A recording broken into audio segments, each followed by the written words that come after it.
Bien, buenas noches para todos los que estamos aquí reunidos en este momento, en el Zoom. Algunas caras conocidas, otras no, pero buscamos alternativas creativas para salir al cruce de esta situación que nos tiene a todos encerrados en cuadraditos chiquitos para poder saludarnos y vernos y a la expectativa de lo que será volver a reunirnos en algún momento en cada iglesia local y un abrazo fraterno, cálido, ¿no es cierto? Después de uno extraña el abrazo de los hermanos y el saludo. Bien, yo estoy trabajando aquí sirviendo al Señor en Palabra de Vida hace ya más de 40 y pico de años. Me casé en el 75, conocí Palabra de Vida en el 72, me convertí en el 72, el 1 de mayo de 1972, tomé decisión por Cristo en un evento de Palabra de Vida, de Fernando Rodríguez, una quinta alquilada, los hermanos bautistas. Se convirtió Griselda después en un club bíblico en el mes de junio del mismo año, que se hacía una oficina de Palabra de Vida ahí en Capital, en Cabildo y General Paz, una oficina alquilada. Los sábados hacía el club bíblico evangelístico, de los solo 3 que había, ¿no es cierto? La iglesia Margarita de Floresta, la iglesia de los hermanos allí en Rivadavia, Avenida Libertador, en mi iglesia local. Eran las 3 únicos movimientos que había de clubes bíblicos en ese momento con Palabra de Vida. Así que los jóvenes de los 3 grupos venían el sábado, porque uno tenía reunión el viernes y el otro tenía reunión el domingo por la tarde. Y el sábado mi iglesia tomó ese lugar, como estaba en construcción la iglesia nuestra, Palabra de Vida nos prestó la oficina para hacer el club bíblico de nuestra iglesia, que con la llegada y la colaboración de los otros 2 clubes bíblicos, que se reunían el viernes y el domingo, tomó una resonancia muy grande y se transformó en un club bíblico evangelístico, donde cada grupo traía a sus amigos que no conocían a Cristo a esa reunión. Ahí se convirtió Griselda, en junio del 72, y a partir de allí nos vinculamos en un grupo de amigos grande en ese momento, de todos los clubes bíblicos, y después vino el primer campamento de Palabra de Vida en el 73, en el mes de febrero. Ahí nos consagramos, no éramos novios ahí, éramos simplemente amigos, compañeros de ministerio en ese momento, y nos pusimos de novio al fin del campamento, principios de marzo del 73. Nos comprometimos en marzo del 74 y fuimos a estudiar a Brasil en abril del 74. Todo ese año estuvimos en Brasil estudiando, volvimos en diciembre del 74, nos casamos en mayo del 75 y llegamos a Monte, casados ya, para establecernos definitivamente el 1 de enero del 76. Aquí nacieron nuestros hijos, 2 hijos, Marcos y Gerardo, ya son, uno tienen 40 años, 42 y 40, los 2 están casados, el mayor tiene un hijo solo, había perdido un par de embarazos su esposa y no pudo tener más, así que tiene a Javier, que tiene hoy, va a cumplir 13 años, están radicados en Rafaela, se congregan en la iglesia ahí de David Ibarra, y Gerardo, el menor, que tiene 3 hijos, 2 mellicitos, nena y nene de 5 años, y el mayor, que tiene 8, se llama Fernando. Ellos están radicados en Monte, y se congregan en la iglesia local allí, San Miguel del Monte, y nosotros nos congregamos en la iglesia ahí en Tesey del Río, en Villa Tesey, ya hace muchos años. Estamos congregados allí, sirviendo al Señor. Y todo lo que ha sido el ministerio con Palabra de Vida ha sido a través del servicio, porque desde el comienzo había que servir al Señor aquí desde el servicio. ¿no es cierto? La propiedad estaba en un momento muy, muy crítico. Mi profesión es pintor de obras, junto con mi viejo, y eso fue lo que me dio la entrada al ministerio, porque conocí a Palabra de Vida y a José Jordán pintando la oficina que ellos habían alquilado. Así que fue la pintura lo que me introdujo a mí en el ministerio, fue lo que abrió la puerta, ese oficio, y lo estuve ejerciendo hasta algunos años atrás. Ahora ya tengo 70, entonces por razones de tiempo, cronología, no lo ejerzo más, pero después estamos muy involucrados en la enseñanza de la palabra aquí, siendo profesor del instituto, también mi señora enseñando materias aquí, con las chicas, las mujeres, y después también transmitiendo el oficio a otros muchachos que aprendían aquí, junto conmigo. El ministerio más grande puede decirse que ese fue la influencia en las vidas de los alumnos que pasaban por aquí. Un trabajo de acompañamiento, de aconsejamiento, de influencia, de discipulado. Y eso fue lo que nos apasionó, ¿no es cierto? Tratar de ser parte de la obra de Dios en la vida de los alumnos. Hoy ya más enfatizado nuestro ministerio de pastorado, junto con mi esposa, al equipo de misioneros. Ella estuvo trabajando como 20 años con las secretarias solteras en el equipo, y yo con los muchachos solteros. Ahí conocí un Moguito hace muchos años. Y realmente, bueno, fue eso lo que es hoy. Es lo que es hoy también lo que nos apasiona, trabajar con las vidas de las personas y, en la medida que uno puede, ser de bendición. Así que después con la música, específicamente más o menos unos 25 o 30 años, desde finales de los 70 hasta ya finales de los 90, casi el 2000, con un ministerio muy intenso en cuanto a la música, con las cantatas y con el conjunto y los viajes y las salidas. Eso fue muy intenso en los años 80 y 90. Y la música siempre fue un ministerio más en esas cosas, tratando de honrar al Señor con un talento.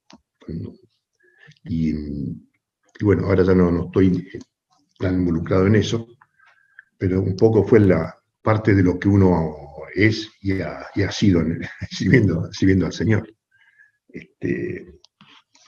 Así que, hermanos, un poquito eso es una forma de reseña breve de resumir 45 años de servicio en 10 minutos. Pero gracias a Dios y por su misericordia y su gracia, ha sido bueno con nosotros, con nuestra familia, y hoy estamos aquí sirviendo al Señor firmemente.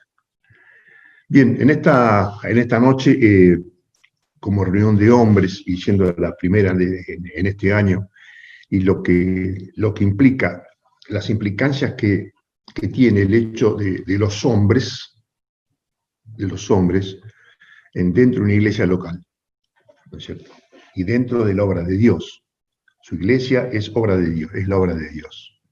Está radicada allí, es grande, es chica, son pocos, son muchos, más allá de lo que sea, la iglesia local es la obra de Dios, ¿no es cierto? Y quiero hacer un paréntesis para honrar el ministerio del ruso y Abel con su familia, sirviendo al Señor, y con Raquel, desde una plataforma de sencillez y de humildad, honrando al Señor, con un testimonio de servicio y sacrificio, y eso para nosotros es de mucho valor. Y aquí dentro de este ministerio lo valoramos muchísimo, a él, a su familia, y también a la iglesia en Tapiales. Así que es un gusto y un privilegio poder estar con ustedes en esta noche. Y como decía antes, el protagonismo,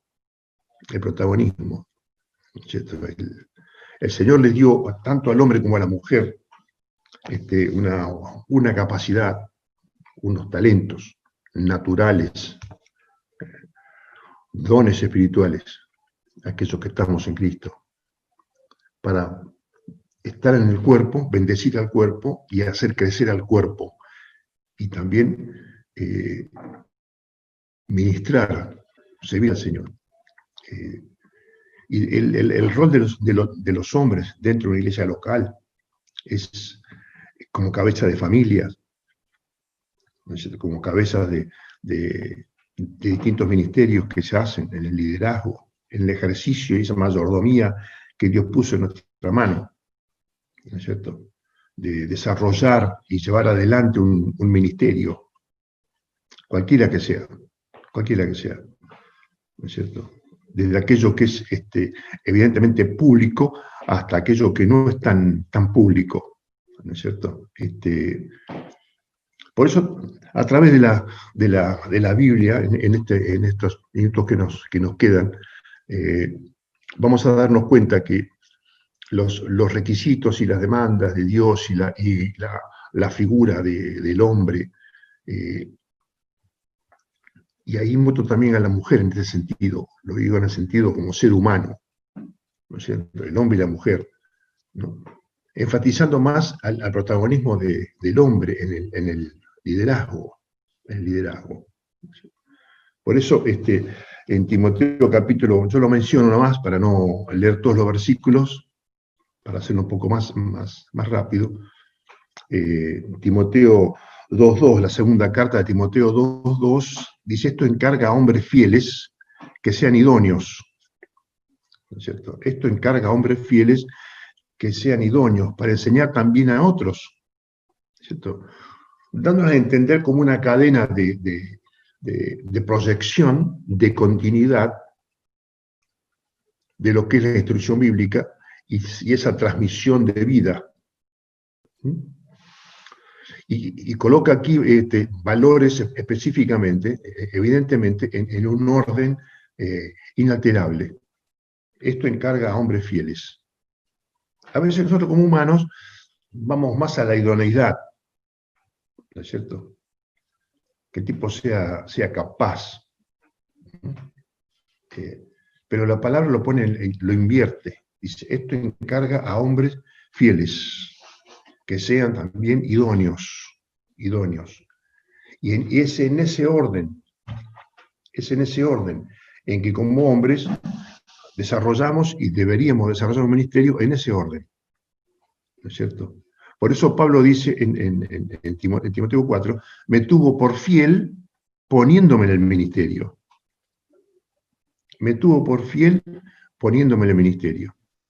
Y cuando el Señor se encuentra con Cristo resucitado, el fin del capítulo 21 de San Juan, se encuentra con Pedro, cuando el Señor le dice 2 y 3 veces, apacienta mis ovejas, ¿viste? La premisa del Señor, le dijo, ¿me amas? ¿Me amas? ¿Viste? No le dijo a Pedro, ¿te animaste a ser pastor de la iglesia ya? ¿Sos capaz de esto? Porque la respuesta de Pedro decía, sí, soy capaz de eso y de mucho más. Por eso no es cuestión de capacidad, de idoneidad, es cuestión de fidelidad. Por eso la premisa bíblica dice, sobre poco has sido fiel, sobre mucho te pondré. Porque el condicionante, el factor condicionante para nuestro crecimiento y desarrollo en los dones espirituales y de los talentos naturales en el servicio al Señor es desde la fidelidad. Fidelidad al Señor. Fidelidad al llamado de Dios, a la vocación.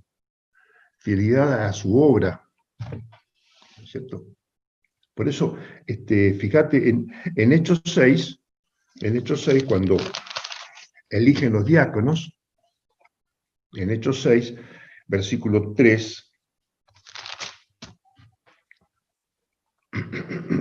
cuando los discípulos, dice, entonces los 12, versículo 2, dice, entonces los 12 convocaron a la multitud de los discípulos la multitud de los discípulos y dijeron, no es justo que nosotros dejemos la palabra de Dios para servir las mesas. No porque servir las mesas era mejor, era menor, era de segunda. ¿No es cierto? No. ¿Por qué? Porque se necesitaban hombres idóneos. Por eso cuando dice en el versículo 3, dice, buscad pues hermanos, de entre vosotros a 7 varones de buen testimonio, llenos del Espíritu Santo y de sabiduría, a quienes encarguemos este trabajo. Buscaban la fidelidad y la idoneidad. Eran diáconos que servían las mesas. No eran hombres dados a la enseñanza de la palabra, a un liderazgo para transponer un poco la palabra, ¿no es cierto? Y dar una aplicación a nosotros. Porque a veces pensamos que el hecho de tener un ministerio que sea esencialmente de servicio, llegar antes a la iglesia, preparar las mesas, preparar la mesa del Señor, abrir la iglesia, acondicionarla en invierno y en verano, mal acondicionado, prendemos las estufas, la barremos, la limpiamos los baños, limpiamos la cocina. Eso es ministerio, viejo, es para el Señor, en el Señor, por el Señor, al Señor. Necesita la misma fidelidad y la misma idoneidad que dar un estudio bíblico y dirigir la mesa del Señor en la cena del Señor. No hay ministerios de segunda. Nosotros somos de segunda a veces. Y por eso la clave en esto.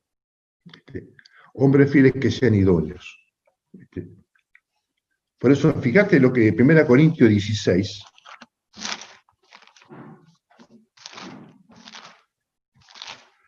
Y los textos que estamos leyendo en relación a lo que estamos diciendo, son distintos momentos,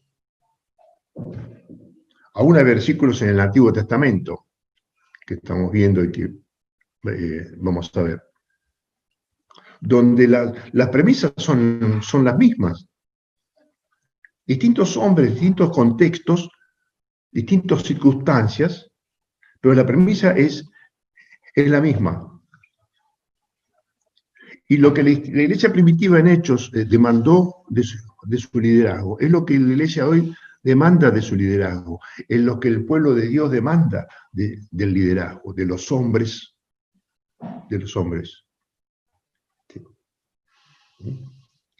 Por eso cuando murió Moisés y asumió Josué en su lugar, Deuteronomio capítulo 1 y capítulo 2, el pueblo le dice, nosotros estaremos contigo, si Dios está contigo. Ellos reclamaban de Moisés, el pueblo reclamó garantías en el liderazgo.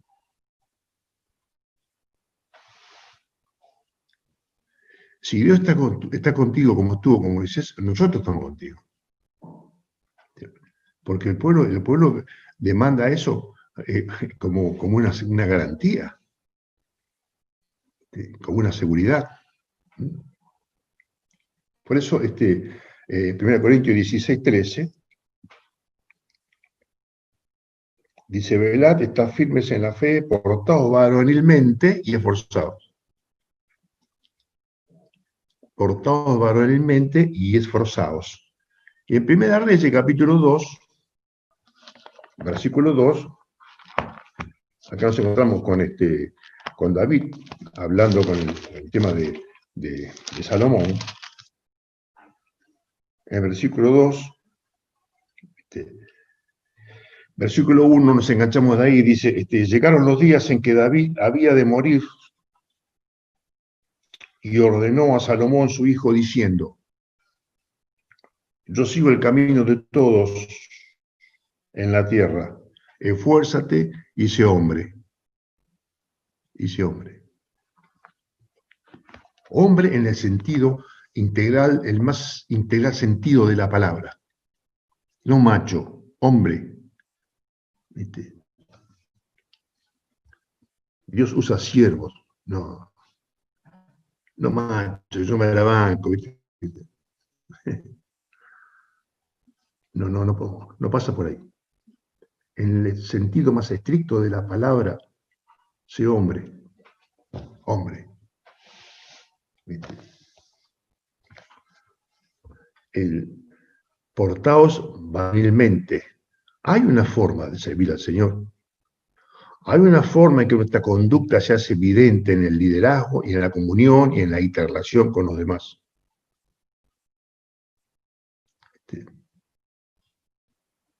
Algunos versículos más vamos a ver, por ejemplo, ya que estamos en Primera Reyes, capítulo 1, 42.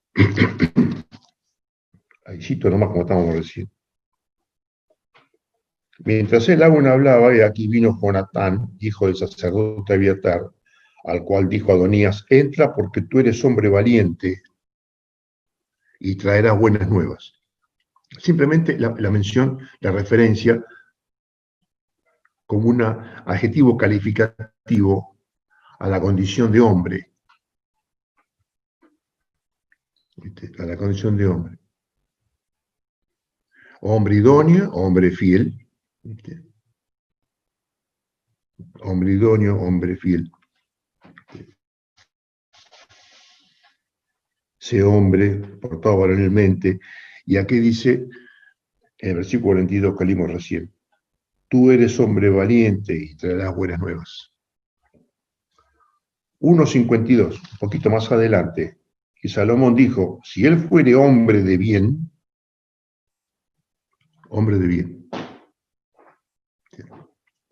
era lo que se buscaba. ¿Viste? Y los liderazgos en las iglesias locales se lleva adelante por el desarrollo de los dones espirituales, no la capacidad humana ni el coeficiente intelectual. Por eso los dones. Por eso los dones. Por eso en Corintios dice, ni el Señor escogió lo vil y lo necio y lo que no es para avergonzar a los fuertes. ¿Sí?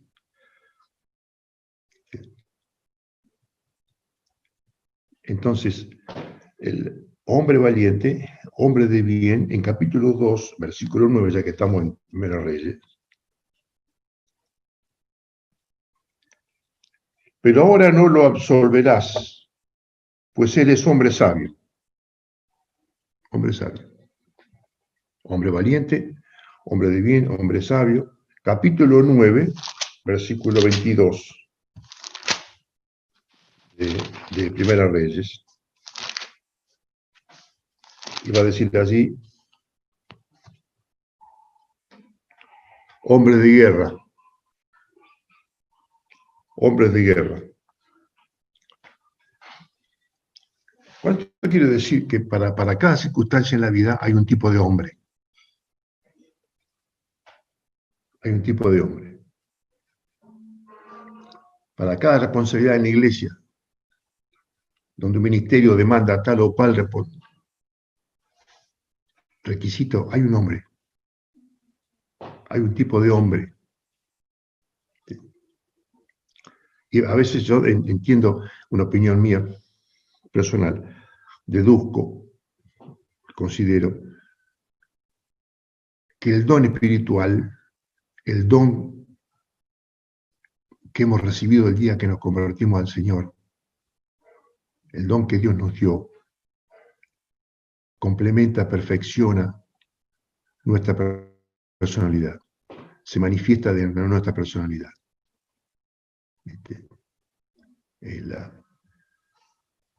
Hombres evangelistas, pastores, maestros, y vos te das cuenta, fíjate las personalidades de esos hombres, como son en su personalidad. Porque Dios cuando nacemos de nuevo y el don espiritual que Dios nos da, no anula lo que somos como personas, no nos anula, sino nos perfecciona, nos complementa. El don espiritual llega a nuestra vida cuando estamos a Cristo y nos va llevando. Y nos va llevando. Y fíjate ustedes cómo son allí en la iglesia, ustedes se conocen, ¿no es cierto? Entre ustedes, cómo es uno y cómo otro en sus temperamentos, en su personalidad. ¿Viste? Pero cada uno de ustedes tiene un don espiritual, o más, o más. Entonces, había hombres sabios, hombres valientes, hombres de guerra, y todos eran parte de lo que era propósito de Dios.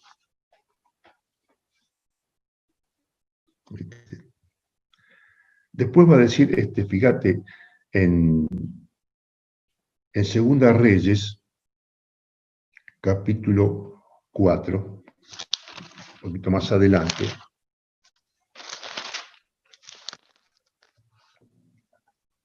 Y aquí aparece Eliseo. Por eso dije distintos momentos en la historia del pueblo de Israel, distintos contextos en cuanto a lo que era el Antiguo Testamento y el Nuevo, y lo que dice el Nuevo Testamento y la iglesia primitiva, y el apóstol Pablo y el apóstol Pedro, es lo que dijo Moisés y lo que dijo Josué y lo que dijeron los profetas. Pero hay un común denominador que atraviesa nuestra vida, que es la obra de Dios en nosotros. Parados en la plataforma de la fidelidad al Señor, ejerciendo una idoneidad. La idoneidad tiene que ver más con el talento, si querés. Son buenos músicos, son buenos técnicos, con una profesión. Y desde allí salimos al Señor.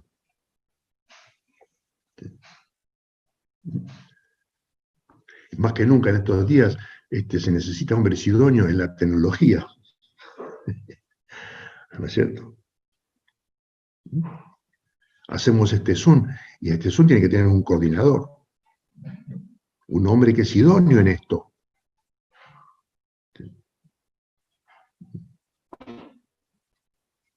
Pero siempre desde la fidelidad, porque eso es lo que nos sostiene.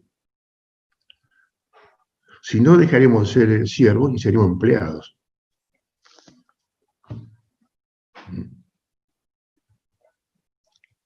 Por eso acá, cuando en este pasaje de Eliseo y la tsunamita, versículo 8, capítulo 4, Segunda Reyes, versículo 8. Aconteció también que un día pasaba Eliseo por Sunem y había allí una mujer importante. Fíjate, cuando Pablo abre la iglesia y funda la iglesia en Tesalónica, dice mujeres nobles, no pocas. Porque Dios también utilizó a la mujer y le dio un lugar en su obra. Y el propósito suyo, omnisciente, en su presencia y en su soberanía, utilizó también a la mujer y fue parte de la historia. Fue parte de la iglesia primitiva. Fueron las mujeres que fueron al sepulcro. Fueron mujeres que batallaron al lado del apóstol Pablo, como Evodia y Síntique y tantos otros. Fueron las mujeres nobles que sustentaron el primer tiempo en la iglesia en Tesalónica. Esta mujer importante en Sunem, fíjate que no se menciona nada de su marido,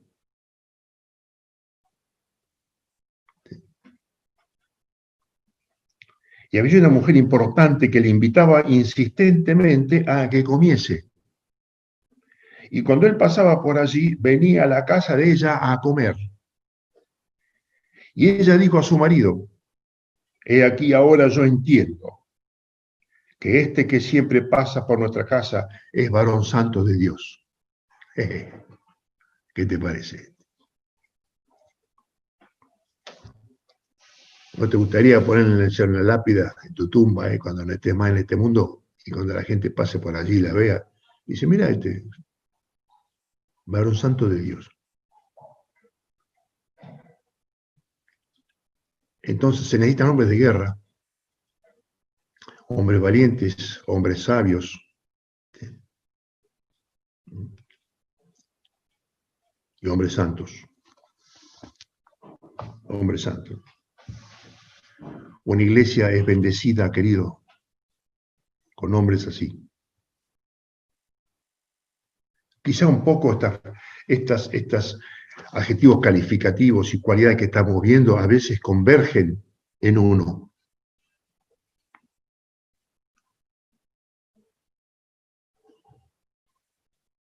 Y hay momentos en que se demanda valentía y somos valientes y hay que batallar y batallamos, somos hombres de guerra, somos hombres fieles, somos hombres idóneos, somos hombres valientes.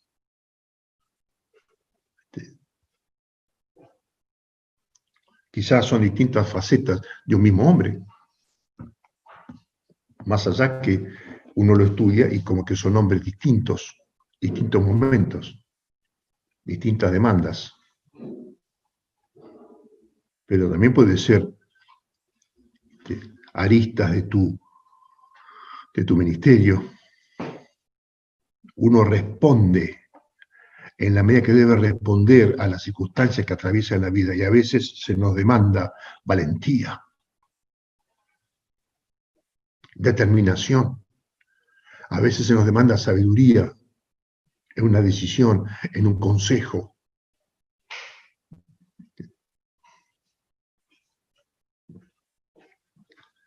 A veces se nos demanda bien, un hombre de bien, misericordioso.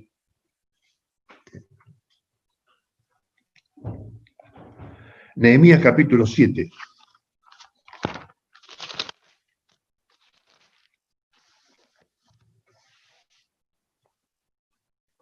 Ya terminamos, es lo último que vamos a ver para no ser más extenso. Hay más para hablar, pero vamos a dejarlo acá.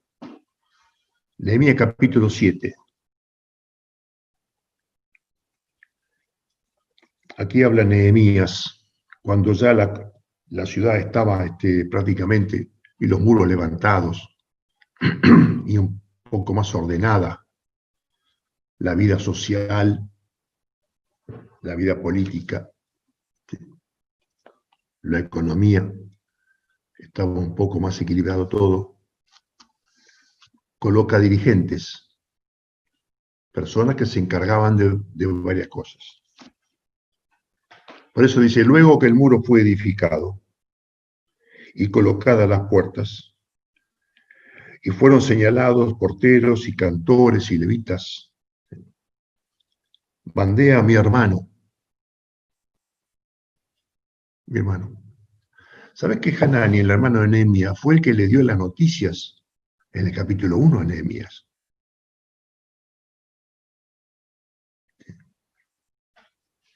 Y Hanani fue un hombre de acompañar.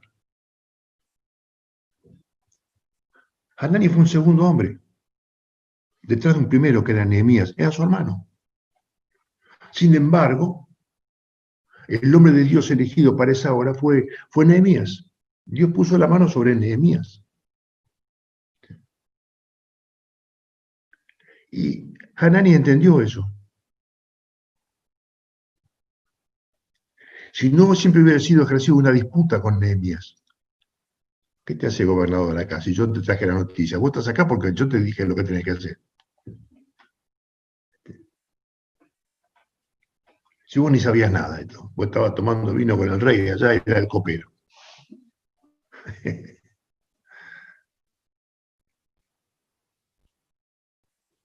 Pero Hanani era un tipo piadoso, respetuoso, un segundo hombre. Mire, en las iglesias locales siempre tenemos segundos hombres, porque ningún primer hombre podría ejercer su ministerio sin un segundo.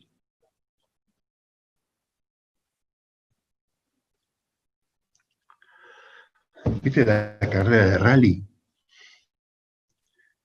¿Quién es el importante dentro del habitáculo del vehículo?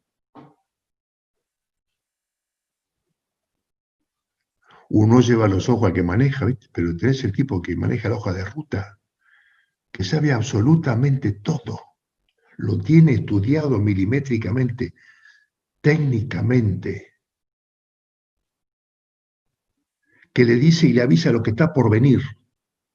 La subida, la bajada, el río, el barro, el puente, la curva. ¿Quién es más importante? Porque ese primer hombre confía en su segundo hombre. Jamás llegarían. ¿Viste? Jamás llegarían.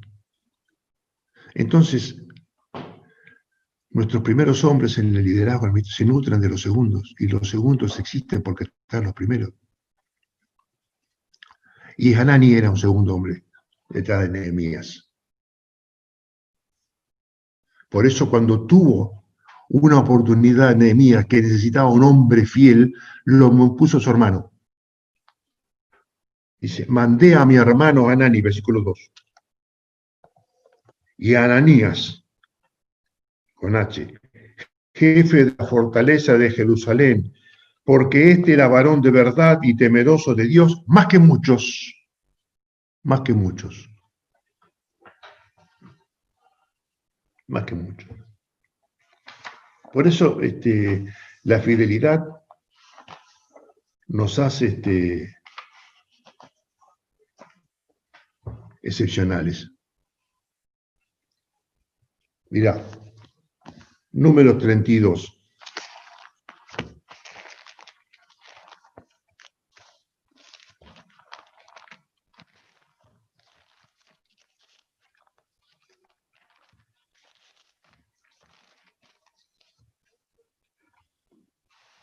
Cuando ya el reparto de las tierras, ¿viste? Ya había pasado toda la historia. ¿Viste? Los 2 espías fueron, volvieron. ¿Viste? Los únicos 2 que no se plegaron a toda esa vergüenza fue Caleb y Josué. Fíjate, 32:12 de Números dice, excepto, este es el punto, excepto Caleb, hijo de Jefón, y Josué, hijo de Nun, que fueron perfectos en pos de Jehová. Excepto. La fidelidad nos hace excepcionales, fuera de lo común. Una excepción. Por eso Nehemías dice, más que muchos, más que muchos, más que muchos.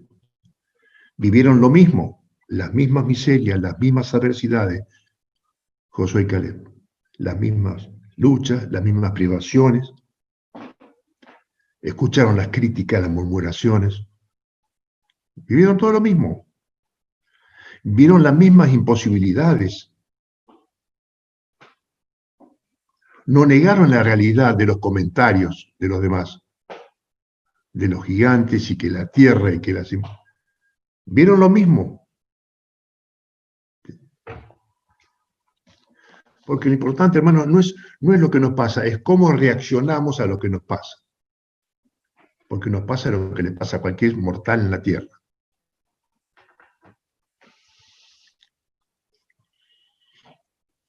Se nos mueren los seres queridos, noticias, enfermedades irreversibles, enterramos a nuestros padres, a veces a nuestros hijos.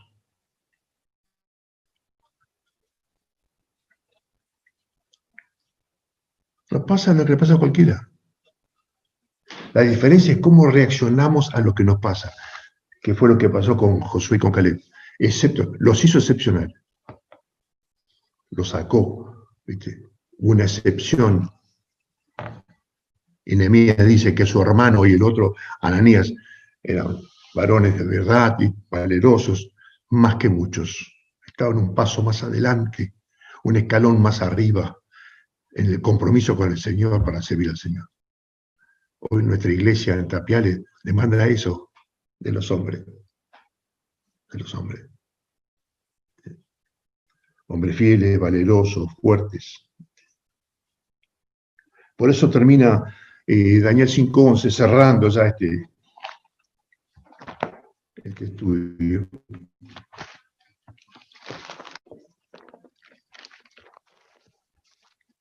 Cuando está la locura de Nabucodonosor y la visión y la estatua y todo el rollo que pasó a este hombre, rechazando y negando la grandeza de Dios.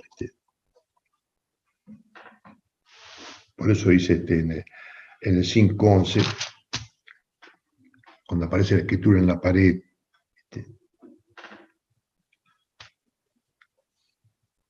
fíjate lo que dice allí. Versículo 10. La reina, por las palabras del rey y de sus príncipes, entró a la sala del banquete y dijo: Rey para siempre, vivas. No te turbes tus pensamientos, ni palidezca tu rostro, porque en tu reino hay un hombre. En tu reino hay un hombre, en el cual mora el espíritu de los dioses santos. Y en los días de tu padre se halló en él luz. Al lado de Nabucodonosor, este era Belsasar.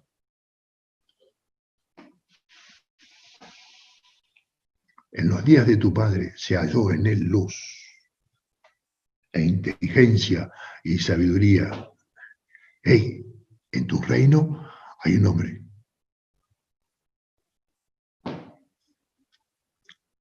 En tu familia hay un hombre. En tu empleo, tu trabajo hay un hombre. En la iglesia local hay un hombre. ¿Hay? Hay. Claro que hay. Por eso, sean estas palabras de desafío, hermanos, de estímulo, para movernos a una excelencia en el servicio al Señor. Hay un liderazgo establecido, amén. Hay primeros hombres, hay segundos hombres. En las batallas, en los ejércitos, en el Antiguo Testamento había jefes de centenas, jefes de millares y jefes de decenas.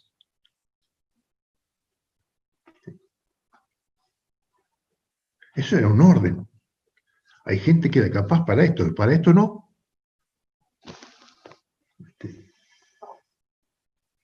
Pero la fidelidad y la idoneidad nos hace excepcionales. Desde allí podemos ser hombres santos, fieles, fuertes, hombres de guerra, hombres de paz, hombres de bien. Es lo que la iglesia necesita hoy en día. Así que recibo un abrazo grande de parte mía, también de mi esposa, a cada una de sus familias, y para vos también, Valdés, ruso querido, un abrazo grande para vos y tu familia también. Gracias, hermanos.